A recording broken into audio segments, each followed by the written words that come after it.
The desperate calls a crisis begins. The great crystal spires of Zephyria Prime trembled as high. Chancellor Vexthela watched the holographic display with growing horror. Red dots marked the destruction path across the Outer Rim territories, each one representing a star system that had simply vanished overnight. Not destroyed in battle, not consumed by stellar collapse, but erased so completely that even the space where they once existed showed nothing but empty void. "How many this time?" Vexthela asked, her 6 arms trembling as she gripped the control console. Her crystalline skin, normally a brilliant blue, had faded to a sickly grey with fear. 17 systems in the past solar cycle, reported Commander Zactor, his insectoid features clicking nervously. The Void Hunters are accelerating their approach toward the core worlds. At this rate, they'll reach the Alliance capital within 2 standard months. The war room fell silent, except for the soft humming of the holographic projectors. Around the circular chamber, representatives from dozens of species stood frozen in terror. The Zephyrian Alliance had ruled this section of the galaxy for over 1,000 years, commanding fleets that numbered in the millions and weapons that could crack planets. But against the Void Hunters, they were helpless children. These weren't ordinary enemies. The Void Hunters didn't use ships or weapons that could be understood or countered. They were beings of living darkness that moved through space like predators, through water, consuming everything in their path. Stars, planets, entire civilizations disappeared into their endless hunger, leaving behind only empty space that seemed to whisper with the screams of the consumed. "We've tried everything," whispered Ambassador Krillinox, her tentacles writhing in despair. "Our most powerful weapons pass through them like light through air. Our shields collapse the moment they touch us. Even our fastest ships cannot outrun their approach." The Council's Fear High Chancellor Vexthela closed her eyes and accessed the Alliance's most classified archives. The files that appeared made her shudder. Ancient records, some dating back 50,000 years, all telling the same terrifying story. The Void Hunters were not new to the galaxy. They had come before, in cycles so long that civilizations rose and fell in the spaces between their visits. Each time they appeared, they consumed everything in their path until something stopped them. But the records never said what that something was. Entire galactic civilizations had left behind only fragments of warnings, desperate messages carved into asteroid fields and hidden in the cores of dead planets, all carrying the same message. They come from the spaces between spaces. When they arrive, call upon the Guardians. But who were these Guardians? The records spoke of them in whispers, as beings so terrifying that even the ancient civilizations feared them almost as much as the Void Hunters themselves. They were described as creatures born from a world of death, shaped by violence and chaos into something that could stand against the darkness between stars. "There is one option," Vexthela said slowly, her voice barely above a whisper. "One that our predecessors spoke of in their final messages." The room stirred uneasily. Everyone knew what she meant, but no one wanted to speak it aloud. "The Deathworlders," she continued, and the words seemed to drain the light from the room. "The humans of Earth." A collective shudder ran through the assembled representatives. Earth was a name whispered in the dark corners of the galaxy, spoken of only in warnings and horror stories. It was a planet where everything tried to kill everything else, where the very air and water were poison to most species, where the weather itself was a constant battle between forces that could level cities and the creatures that evolved there, that called such a nightmare home, were said to be monsters wearing the faces of civilization. They were young by galactic standards, having achieved spaceflight only recently. But the stories that had spread about them were enough to make seasoned warriors wake up screaming. "The last resort, we cannot," stammered General Vexmore, his scales rattling with fear. "The cure would be worse than the disease. Humans are unpredictable, violent, and completely without honor. They fight wars for pleasure and turn their own world into a battleground for sport. They also," Vextella said quietly, "are the only species in recorded history that actively seeks out conflict instead of fleeing from it. The only species that considers danger to be entertaining. The only species that has never, in all our observations, shown fear of anything." The debate that followed was fierce but brief. Fear of the unknown enemy warred with fear of the known danger of humanity. But as another 17 systems winked out of existence while they argued, the choice became clear. With trembling hands, High Chancellor Vextella composed the message that would change everything. It was simple, direct, and carried the weight of absolute desperation. To the human government of Earth, the Zephyrian Alliance formally requests immediate military assistance against an existential threat to all life in this galaxy. We offer any payment, any concession, any price you name. Please help us.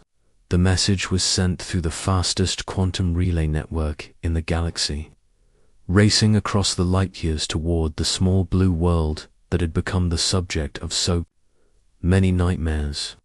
Then came the waiting and the growing certainty that they had made a terrible mistake. Earth's response, the response, came faster than anyone had expected. Within hours, not days, a simple message appeared on every communication. "Device in the Alliance capital, we are coming. Prepare for our arrival. Do not interfere with our operations." That was all. No questions about payment, no demands for information about the enemy, no negotiations or treaties. Just a cold acknowledgement that sent ice through the veins of every being who read it. But it was what came next that truly terrified them. Within a single day, human ships began appearing at the edge of Alliance space. Not the massive dreadnoughts that most species used for interstellar war, but small, dark vessels that seemed to absorb light rather than reflect it. They moved with purpose, but without haste, as if they had all the time in the universe. The human fleet was tiny by galactic standards, maybe 50 ships total. The Alliance had been expecting hundreds of thousands, the kind of massive armada that civilizations threw at existential threats. Instead, they got what looked like a small exploration force. "This is insulting," growled Admiral Kestar, his 4 eyes blazing with indignation. "We face the extinction of all life in the galaxy, and they send us a patrol group." But High Chancellor Vextella was studying the sensor readings with growing unease. The human ships were small, yes, but they were also unlike anything in the Alliance databases. They generated no heat signatures, no electromagnetic emissions, no gravitational disturbances that should have been impossible for vessels of their size. They moved through space like ghosts, silent and invisible except for the fact that they were clearly there. "What kind of ships are these?" she whispered to her science advisor. "Unknown," came the reply. "Our sensors can barely detect them. It's as if they're not entirely present in our reality." The preparation, the human ships took up position in a loose formation around the Alliance capital world, but they made no attempt to communicate beyond that first message. Requests for information were ignored. Offers of cooperation were met with silence. The humans simply waited, and their waiting was somehow more terrifying than any threat. Then they began to work. Small shuttles launched from the human ships, carrying equipment that defied understanding. They placed devices at seemingly random points throughout the star system, objects that hummed with energies that made Alliance sensors scream warnings. When questioned, the humans finally responded with a single word: preparations. The devices they deployed were unlike anything in the Alliance's technology base. They seemed to exist partially outside normal space-time, creating ripples in reality that made nearby planets shiver in their orbits. Some of the devices were placed in deep space, others buried in asteroid fields, and a few were positioned directly in the path of the approaching Void Hunters. "What are you preparing for?" High Chancellor Vexthala demanded during one of the rare communications with the human fleet.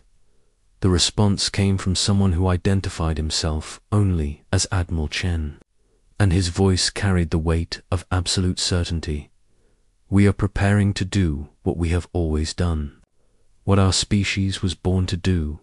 We are preparing to stand between the darkness and the light, regardless of the cost." The revelation, it was Alliance intelligence that uncovered the truth, piecing together fragments of data from 1,000 sources. The revelation was so shocking that it took days for anyone to believe it. Humans had been tracking the Void Hunters for centuries. The evidence was scattered across decades of seemingly innocent human exploration missions, research stations positioned at the edges of known space, always in locations that happened to be along the Void Hunters' historical approach routes, scientific surveys that seemed to focus on spatial anomalies that matched the energy signatures of the approaching darkness, trade missions that established human outposts in star systems that would provide perfect vantage points for observing the enemy's arrival. Asterisk. "They knew," whispered Intelligence Chief Nexvera, her data tentacles trembling as she processed the information. "They've known this was coming for over 200 years. Every human expansion, every exploration mission, every diplomatic contact has been part of preparing for this moment." The Alliance leadership stared at the data in stunned silence. While they had been building their civilization, trading and growing and believing themselves to be the dominant power in the galaxy, humans had been quietly preparing for a war that no one else even knew was coming. "But how?" asked High Chancellor Vexthala. "How could they have known?" The answer came from the deepest archives of human history, files that had been dismissed as primitive mythology by Alliance xenobiologists, stories of ancient battles, of humans fighting creatures that came from the spaces between stars, of a war that had been raging since before their species had even developed writing. "They've been fighting the Void Hunters all along," Chief Nex continued, "not just preparing to fight them, but actively engaged in combat for millennia. Earth isn't just a death world because of its environment. It's a death world because it's a battleground." The trap, the final piece of the puzzle, came when the human devices activated. The seemingly random placement suddenly made perfect sense, as they formed a web of energy that encompassed the entire star system. It wasn't a defensive network designed to protect the Alliance worlds. It was a trap carefully constructed to funnel the Void Hunters into a killing ground. Admiral Chen's voice echoed across all communication channels as the trap was revealed. "To the leadership of the Zephyrian Alliance, you have served your purpose. Your civilization, your worlds, your entire existence has been the bait that we needed to draw our ancient enemies into the open. They have been following you, feeding on your expansion, growing stronger with each system they consume. But now they are exactly where we need them to be." The horror of realization struck the Alliance leadership like a physical blow. They hadn't called for help. They had been used, manipulated, guided into position like pieces on a vast game board. The humans hadn't come to save them. They had come to spring a trap that had been centuries in the making. "We are the Guardians," Admiral Chen continued, his voice carrying the weight of ancient authority. "We have fought this war since before your species learned to make fire.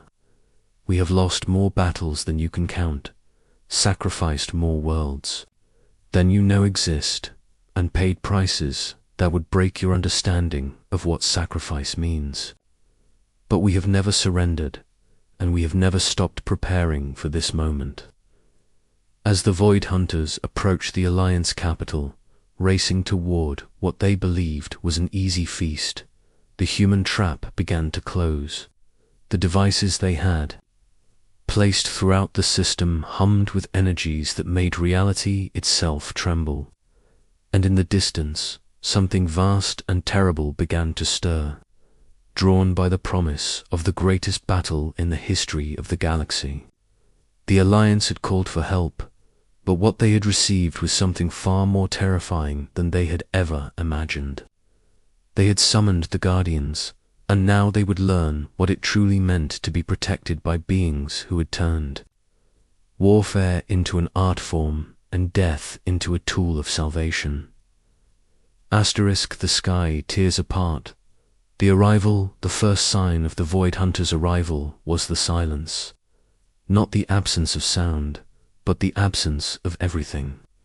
Stars began to dim along the edge of the system, their light being consumed by something that moved through space like a living shadow. The very fabric of reality seemed to ripple and tear as the ancient predators approached, bringing with them the cold darkness between the stars. High Chancellor Vextella watched from the command center as her senses began to fail one by one. The approaching entities weren't just invisible to detection. They were actively erasing the ability to perceive them. Space itself seemed to forget they existed even as they passed through it, leaving behind only empty void where moments before there had been stars and planets. "How many are there?" she whispered, though part of her already knew the answer would be meaningless. "We cannot count them," reported Commander Zacto, his voice hollow with despair. "They exist in dimensions our senses cannot measure. What we see is just the smallest fraction of what they truly are." The Void Hunters moved toward the Alliance capital like a tide of absolute darkness. Where they passed, the very concept of existence began to break down. Planets didn't just disappear. They were removed from reality so completely that even the memory of them began to fade. The few survivors who had witnessed such consumption before reported that it was like watching the universe forget that something had ever existed at all. But the human fleet remained calm, their dark ships holding position as if nothing more threatening than a solar storm was approaching. Admiral Chen's voice cut through the Paralliance's growing panic with the steadiness of someone who had seen this horror before. "All Alliance vessels, retreat to the designated safe zones. Do not engage the enemy. Do not attempt to observe them. Directly, close your eyes and trust in what is about to unfold." Humans strategize. The Void Hunters entered the star system. The human devices began to activate in sequence. The energy patterns they generated were unlike anything in the Alliance's understanding of physics. They didn't just manipulate space and time. They reached into the fundamental structure of reality itself, grasping threads of existence that most species couldn't even perceive. "What are they doing?" "High Chancellor," Vexthela demanded, watching as her instruments registered impossible readings. The answer came from an unexpected source. Dr. Sarah Chen, the first human to speak directly to the Alliance leadership, appeared on the communication screen. She was younger than most had expected, with dark hair and eyes that seemed to hold the weight of ancient knowledge. "We are not fighting the Void Hunters," she explained, her voice carrying the patience of someone teaching a child. "We are using them. They are not the true enemy. They are refugees, fleeing from something that makes them look like harmless scavengers.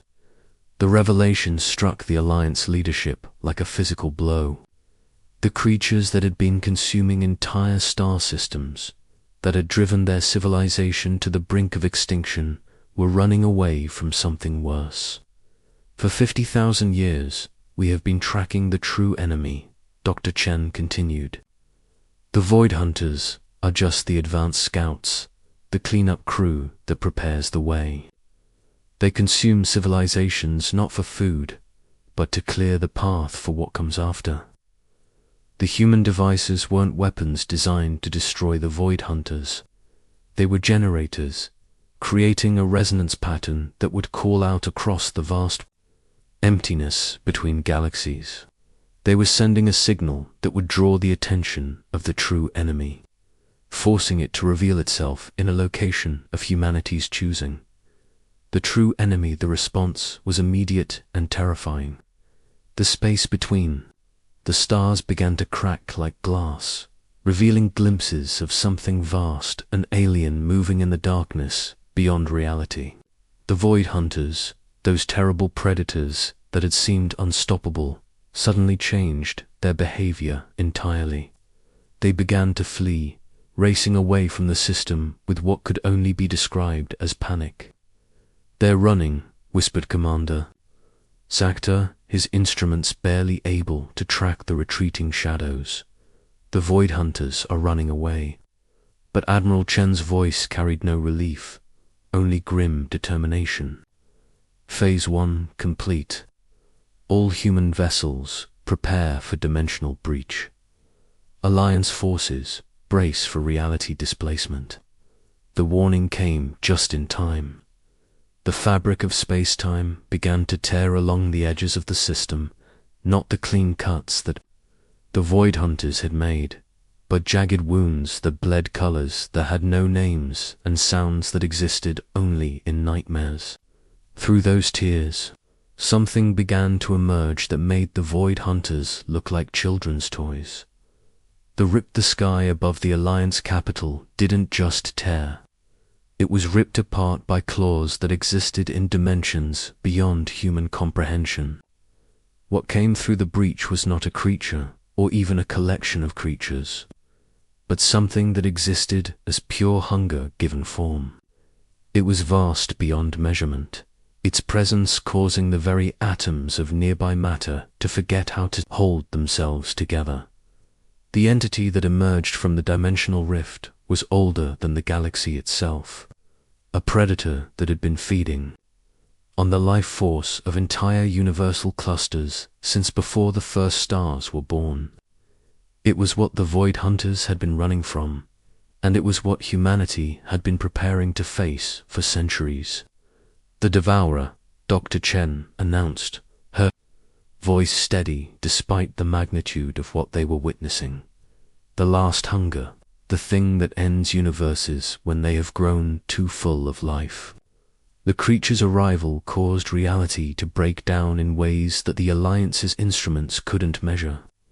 Gravity became optional. Time began to flow backward in some areas while accelerating wildly in others. The very concept of existence became negotiable, subject to the whims of something that operated according to rules that predated physics. But the humans had been ready for this. Their ships began to move with purpose, not fleeing from the cosmic horror, but positioning themselves around it in a formation that had been practiced for generations. They weren't trying to destroy it. They were trying to contain it. Ancient Guardians, **. As the human fleet took position around the Devourer, Admiral Chen began to speak, but his words weren't directed at the Alliance. They were spoken in a language that seemed to resonate with the fundamental frequencies of reality itself, a tongue that had been developed specifically for communication with entities that existed beyond normal space-time. "We are the Guardians," he said, and his words carried the weight of ancient authority. "We are the children of the Death World, born from violence and chaos, shaped by suffering into something that can stand against the darkness. We have been waiting for you. The Alliance leadership watched in stunned silence as the truth was finally revealed. Earth wasn't just a death world by accident. It had been designed that way, shaped over millions of years to produce a species that could serve as guardians against cosmic threats. Every war, every disaster, every moment of suffering in human history had been part of a vast preparation for this single moment. "We are not your saviors," Admiral Chen continued, his voice carrying across all communication channels. "We are your wardens. We are the ones who stand between you and the things that would unmake everything you have ever known. We are the price that the universe pays for the privilege of existence." The human ships began to change, their dark hulls opening to reveal technology that shouldn't have been possible. They weren't just vessels. They were weapons designed to fight enemies that existed across multiple dimensions simultaneously. Each ship was a fortress, a research station, and a weapon of last resort, all combined into a single, impossible construct. The battle what followed couldn't truly be called a battle. It was more like a cosmic surgery, performed by beings who had been studying the patient for centuries. The humans didn't attack the Devourer directly. Instead, they began to systematically dismantle the foundations of its existence. The devices they had placed throughout the system activated in sequence, each one targeting a different aspect of the entity's multidimensional presence. They weren't trying to destroy it. They were trying to force it back into the spaces between realities where it belonged. The Devourer fought back with forces that reduced nearby asteroids to their component atoms, that turned the vacuum of space into a roiling sea of hostile energy. Its very presence was a weapon, causing the Alliance observers to collapse from the sheer incomprehensibility of what they were witnessing. But the humans pressed on, their ships moving through the chaos with the precision of a surgical team. They had fought this battle before, in other systems, other galaxies, other universes. They had won some and lost others, but they had never surrendered. Dr. Chen's voice cut through the cosmic chaos. The Devourer feeds on life, on the energy of growing civilizations, but it cannot digest death. It cannot consume something that has already been broken down into its component parts. Earth taught us how to die and keep fighting. Earth taught us how to become something that even the last hunger cannot swallow. The aftermath, the battle lasted for what felt like hours but registered on instruments as microseconds. Time itself had become unstable around the Devourer, making accurate measurement impossible. But slowly, impossibly, the cosmic horror began to retreat. The human containment field held, forcing the ancient predator back through the dimensional rifts it had torn in reality, as the last of the entity disappeared back into the spaces between spaces. The tears in reality began to heal. The human devices powered down one by one, their purpose fulfilled. The fleet that had seemed so small and insignificant had accomplished what the entire Alliance military could never have imagined. But the victory had come at a cost. Several human ships had been completely erased from existence. Their crews sacrificed to powers that operated beyond the reach of death itself. The survivors made no mention of their losses, accepting them as simply part of the price of doing their duty. "Is it over?" High Chancellor Vexthala asked, her voice barely above a whisper. Admiral Chen's response carried the weight of infinite wariness. "This battle is over. The war continues. It always continues. That is the nature of being a guardian. There is always another threat, always another darkness that needs to be faced." The new understanding as the human fleet prepared to depart. Dr. Chen transmitted a final message to the Alliance leadership. It was not a request for payment or a demand for gratitude. It was a warning. You now know what we are, she said. You know why Earth is the way it is, and why we are the way we are. You know that we fight battles you cannot imagine against enemies you cannot comprehend. But you must also understand that this knowledge comes with a price. The price was simple but terrifying. The Alliance would now be part of the network of civilizations that the Guardians protected. They would be watched, guided, and when necessary, used as bait to draw out cosmic threats. Their expansion would be directed along paths that served the greater strategy of protecting reality itself. We are not your friends, Admiral Chen added. We are not your enemies. We are your guardians, and that is a relationship that exists beyond such simple concepts as friendship or enmity. We will protect you from threats you cannot face, and in return, you will trust us when we tell you that something must be done. The human ships began to fade from sensors, returning to whatever hidden bases they used to stage their impossible war. But they left behind monitoring stations, devices that would keep watch over the Alliance territories and alert the Guardians if another threat emerged. The Alliance had called for help, and they had received it. But they had also learned that the universe was far stranger and more dangerous than they had ever imagined. They had discovered that their entire civilization existed only because humanity stood guard against horrors that could unmake existence itself. And in the depths of space, Admiral Chen made a note in his personal log: the Zephyrian Alliance has been successfully integrated into the Guardian network. Threat level, Devourer class, entity, neutralized. Next target, unknown. The war continues. The sky had been torn apart and sewn back together, but the Alliance would never look at the stars the same way again. They had learned that peace was not the absence of conflict, but the presence of those willing to fight battles that others could never understand. And somewhere in the darkness between the stars, humanity continued its eternal watch, standing guard against the things that would end everything if given the chance. Asterisk.